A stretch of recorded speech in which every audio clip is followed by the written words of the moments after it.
Փաշինյան 3 տեղի ունեցավ համընդհանուր առողջապահության հիմնադրամի խորհրդի նիստը եւ ընտրվեց ղեկավար կազմը։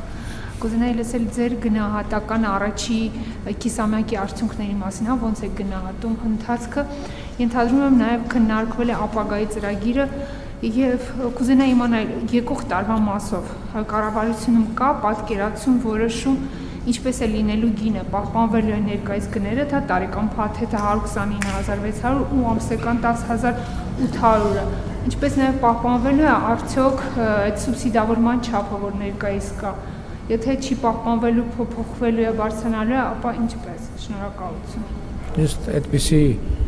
տվյալ չունեմ եւ մենք նման հարց չենք քննարկել ընդհանրապես մեր մրցութային հանձնաժողովի նիստը եղել մրցութային հանձնաժողովի այնտեղ բովանդակային հարցեր միայն այս համատեքստում են քննարկվել ձևավորվել է հոգաբարձուների խորհուրդ ընտրվել է գլխավոր տնօրեն նրանք կնշանակվեն նրանք կմտնեն աշխատանքի մեջ եւ նրանք է ռեկոմենդացիաներ ունենան եթե չեմ սխալվում կարգավորումներով այդ հոգաբարձուների խորհուրդն է նաեւ գների հարցում որոշակի դերակատարում ունենալու կառավարությունը քաղաքականությունն է մշակելու եւ հոգաբարձուների խորհուրդը եւ գլխավոր տնօրենը գործելու են այդ շրջանակում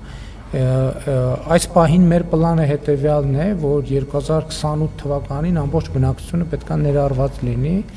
եւ հաջորդ փուլում մենք առաջնային կարգով արդեն նաեւ 63 տարեկան թոշակառուներին կներառենք ծրագրի մեջ որպեսզի սոցիալական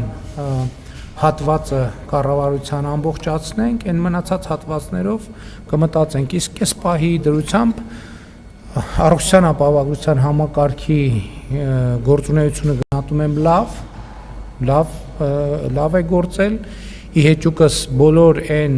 փորձերի եւ դա իմիջիայլոց նաեւ տեղի ունեցավ, որ լուրեր էին տարածում թե ընտրություններից հետո համակարգը չեղարկվելու է դրա նպատակն էր որ մարդկանց հոսքերը էականորեն մեծանան եւ համակարգը կոլապսի ենթարկվի մարդկանց հոսքերը էականորեն մեծացան բայց համակարգը կոլապսի չենթարկվեց ինչը շատ լավ է եւ այս հենքի վրա արդեն նոր ուժ նոր մարդիկ են գալիս որոնք պրոֆեսիոնալ են տարբեր ոլորտների եւ իրենք համոզված եմ եւ հույս ունեմ որ իրենց աշխատանքի արդյունքում կլավարկեն եւ բնականon զարգացումը համակարգի կապահովեն իհարկե կառավարության առաջնորդության ներքո Հավանիչ տեսանյութը եւ բաժանորդագրվիչ նորությունները բաց չթողնելու համար